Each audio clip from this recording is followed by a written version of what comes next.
record. Yeah. And welcome back to the Dirty Overhaul Rock Show. It's Dirty Dave. Sitting across from me is Nolan Johnson. And At show, we believe the... Yeah. you got something queued over there. No, there's something cute over here. That's me. Yeah, well, I know I queued. The second thing cute. I love it when Jimmy Henson. Let's get back to, so the No Shame, you guys have been out playing. You've been in there a year, but these guys have been around a while, right? And how long have you been there, Dan? About a couple months long. That's all right. Man, It's paid for. You guys over a year now. come in here out the Little trailer over a park year. and tearing shit up, man. Yeah, that's a sabotage, man. Our only competition, the trailer park show has attacked. Abort!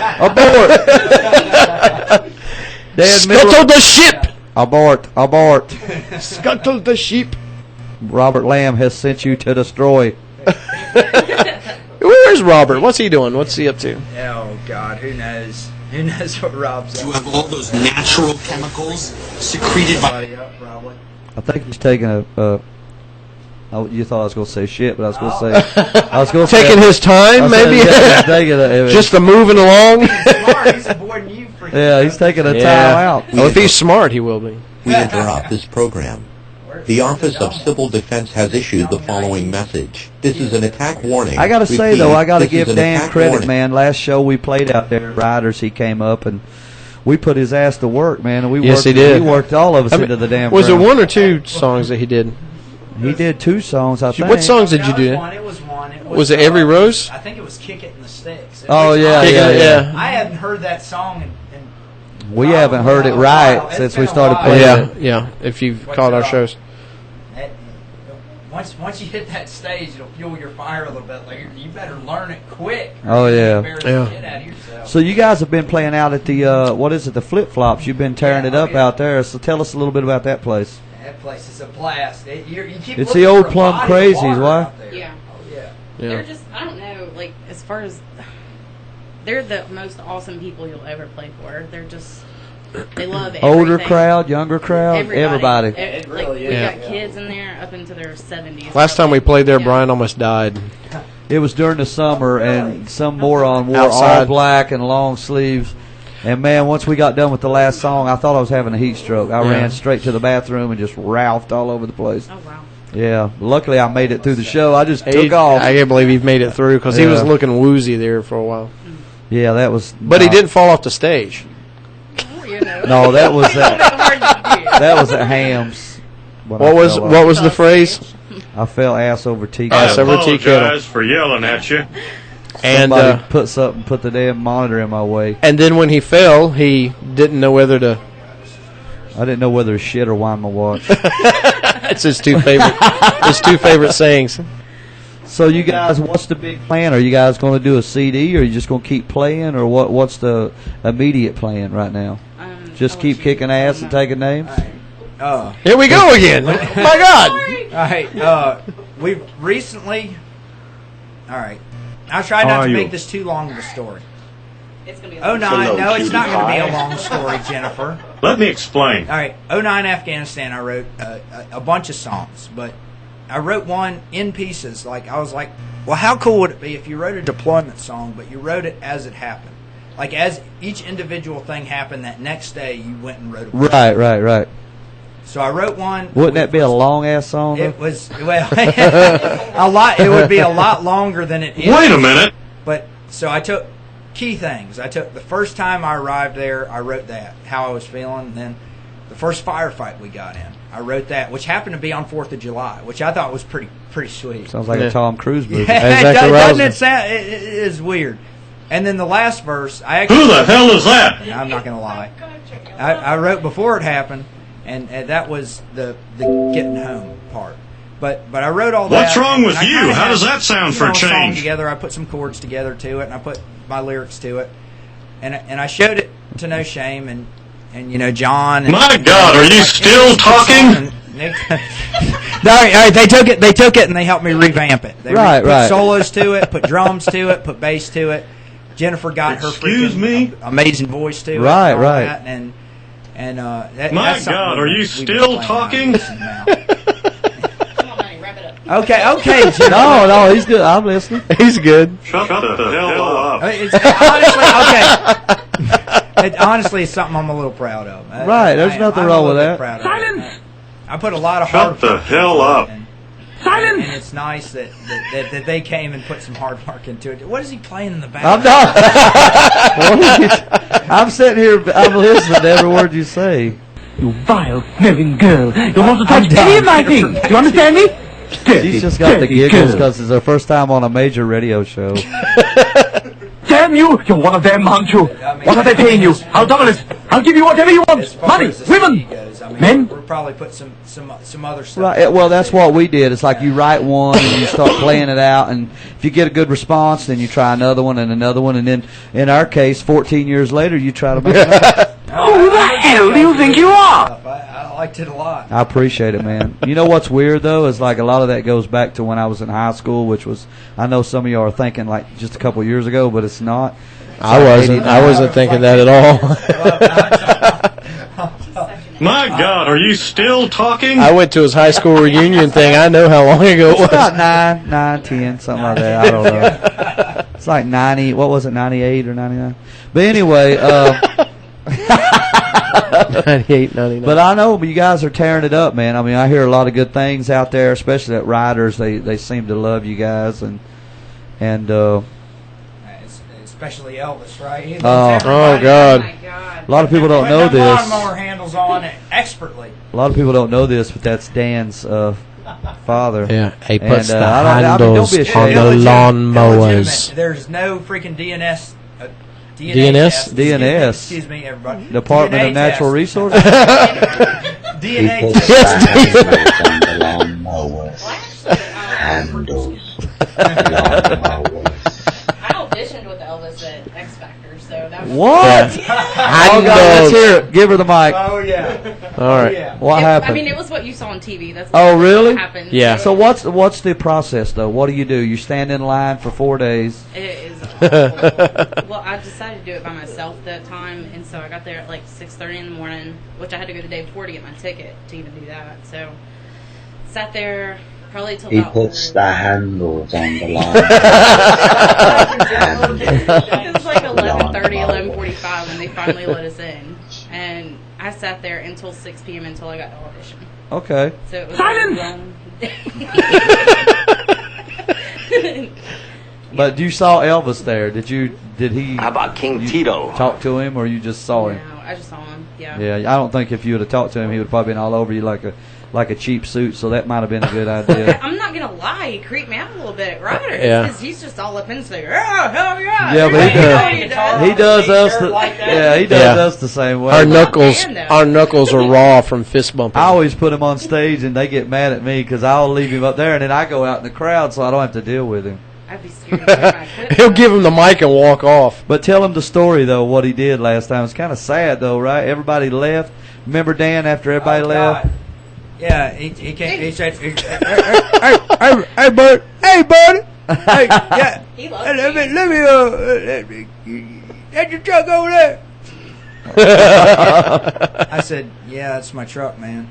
He said, "Give me a ride over there back to the house, man." And everything. Yeah, everything, and He everything. puts the handles I on said, the "Look, man, lawnmowers. I'm going back to Larry's house." Okay, you ready and I relax? use Larry as an excuse. Yeah. That was You the got me night next, of my right? stalker fall. Yeah. Oh. Yeah. Yeah. Hey, he- I was worried. The next day, Larry took me back to my truck. I was worried I was going to find Elvis asleep in my bed. The bed. No, of he the truck. slept in the woods. He That did. was sad. Yeah. You know the rules, no touching, Yeah, no I was like, yelling. damn, I wish He I'd have did. known that because Slept in the woods. That was sad. Now you gotta find the music out. Yeah, I did not.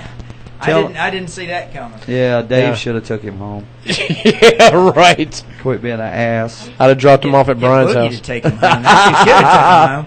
Yeah. Yeah. Boogie don't do it. He don't help nobody except for me. He's my How about King Negro. Tito? So Dan, let me hear. I keep wanting to. We were talking about getting together and going walking and stuff in the That's evening because right, I need yeah. somebody to keep me motivated. Dan is a former Marine who hasn't been out too long. I want you to explain to us, Dan. This is fascinating to me because the whole time I was in, I never did go to combat or none of that. We were pretty much sitting back trying to get that money to go to college, which I went to glue college, so I learned how to make glue. That's all right though. Are you a Peter Puffer? So Don't lie to me, tell man. us Just about tell me why. getting deployed and all that. I know the boot camp part and the going to the school, and so what happened when you first heard? Well, we originally thought we were going to Iraq, which was, at that time Iraq was cooling down. President Bush was walking down the streets of freaking Ramadi and all this, and we're like, okay, this isn't going to be too bad. And we were at CAX in California. I implore you. They gathered us up and they said, all right, boys, we just got the word. We're going to Afghanistan. Oh, wow. And they said, we're going to be the first Marines to this part of Afghanistan, so you boys are going to make history. And they started calling it the Summer of Decision. Oh. And so all of us, I was sweating pretty much at that point. Yeah, because, no shit. I was. Anybody who tells you they're not scared before they know they potentially go into a situation where they're going to die is full of shit. Yeah. Yeah. And it scared the shit out of me, man. Well, you remember when the first Iraqi thing came out? They took our whole unit out there, the whole company, and had us standing out there, and they picked one guy from each company, right? Yeah. And we're like, what the hell's going on? And all of a sudden, those guys go to supply and come out with desert uniforms, and I'm like, oh shit, man. Yeah. What's going on? Nobody knew anything, what was going on. But luckily, my company had just got back from Japan. Yeah. They were over there like 6 months when I got there, so our unit didn't get called. So, and then when I got out, I was like, thank you, Jesus. I didn't want to go over there at all. Yeah. You had 13-year-old girls hooking for him on the street. We had a sergeant trained us up, and he was telling me some stories about that. I had a buddy. I'd stayed out a year when I got out, and then I joined the National Guard. And one of my buddies in there had got back from the original Iraq, and he was talking about how they were driving through town, and you see burnt bodies hanging out of vehicles, and people. My ex-brother-in-law ended up shooting a guy who was surrendering. He threw his hand up, and when he did, he was scared. He was like 19 years old. Yeah. Who could blame him? He shot the guy right in the arm, and he got to keep his helmet though. He had like an old World War II helmet. They had like shitty equipment, shitty weapons. They were basically running up to it. For you. They were I'm talking about the Iraqis. Some of them didn't have boots. Some of them didn't have weapons. They were basically out there, or a clue.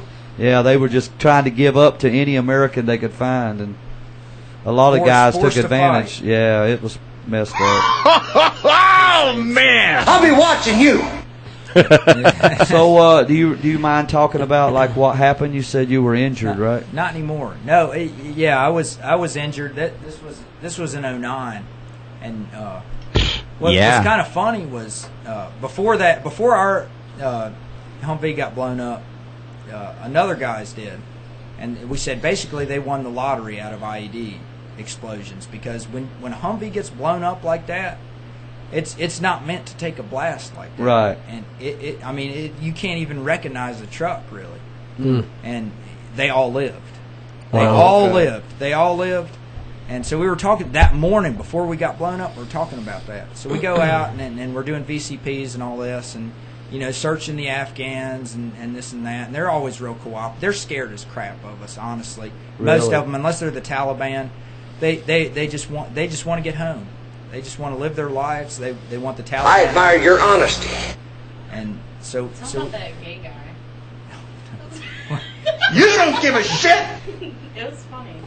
No, I don't believe I heard you correct. Not right now. Shut up. Ken. Okay. So what you guys do in a tent over there? Just two No, they have what's called Man Love Thursdays over there. Oh. Wait a second. Women think about it, man. For pleasure, from what I understand, from what everybody told me over there, No, women for that was dancing. Oh no, he was high. Yeah. He was high. Look, trying to watch my figure. I'm trying to be serious over here. Okay, so we set up this VCP, and EOD blows up probably 3 or 4 IEDs up on this ridge, and they say, all right, y'all are good to move out, set up, freaking gun positions up on this ridge so we can send some patrols down in the valley and check out these villages and all that. And so we go down there, and I was Vic 2, which is typically the one they want gone, because that's where your higher ups are. our platoon commander typically rode with us, but he was guiding us this particular day. And so the first one goes over this thing, over the tracks. First goes over it, and it was a double pressure plate IED, which means they go over it and it gets the initial plate, but it doesn't actually trigger the blast. We go over it. I start turning. That's the last thing I remember doing. I remember my lieutenant commander, or my freaking platoon commander, going over and gesturing me to come towards him. Oh. And that's the last thing I remember happening. Wow. And everything goes black, and I didn't know this, but we were upside down, and I get pulled out by a buddy of mine, and he starts talking to me, and he said there's blood gushing down my face and all this, and they said my eyes almost blew out of my freaking sockets and all this, and he starts talking to me. He said, do you understand what just happened? I said, I think I rolled the Humvee over, man. He said, no, dude, you just got blown up. Wow. And this, I don't remember any of this. This is all from what they've told me. The first thing I remember happening was being on a helicopter and being bound completely to where I couldn't move at all, and freaking out because I thought I'd been captured at first. And they're sitting there talking to me like, I'm sitting there yelling as loud as I can, and they're like, "Hey, it's okay, it's okay, it's okay. It's United States. We got you. We got your back." And they got all the crap out. But I mean, that's the gist of it, really. Right. So you had a head injury from the blood gushing down your face. Yeah. Well, I got a gash right here on my forehead. Yeah. Which was from shrapnel, and I got a scar on my. Apparently, according to my platoon, the first thing I asked was if my tattoos were okay, which I don't think is true. I don't think that. And they look immaculate from here. Well, I felt a burning on my arm. And they said I caught shrapnel on my arm, and they said the first thing I asked was if my tattoos were all right. And I don't think that's. I don't think that's true. Shut up! But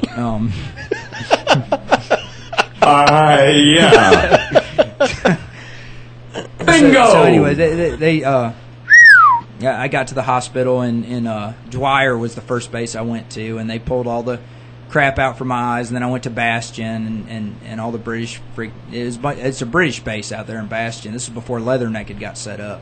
What's and funny? They started pulling the shrapnel out, and they, I stayed there for a couple days, and all the rest of one guy got paralyzed for life. Yeah, really? He's actually, damn. Was he in the vehicle with you? Yes. Oh yeah. There was 4. Me, Yurig. Okay, there was 4 other people or 3 other people in the vehicle with me.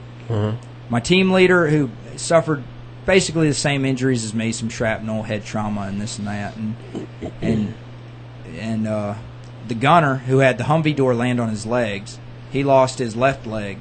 Wow. He lost his left leg from the about 6 inches below the knee, and then the dismount, who was right underneath the blast when it happened, and he's paralyzed for life.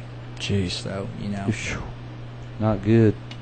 But I still try to keep in contact with them and everything. And I always promised him if I ever made it big, which, probably won't happen, but if it ever does, I promised him. He always loved that song Rooster, that Alice in Chains. He loved it. We would always sing that song over there. And he loved that song. And he made me promise, if you ever do that, you've got to get me up there and let me sing it with you. And if I man. I'll get him up there for sure. Definitely. But that's, Well, we're going to take a short break, and we're going to come back. And we're sitting with Dan Miller and Jennifer Cox. And, that's right. We also have a friend of mine, David Benton. We'll get to him here in a second. That's right. He's from a brand new band called Southern Child, right? And we're going to talk about what he's got going on. This is Dirty Overhaul Rock Show. Be right back.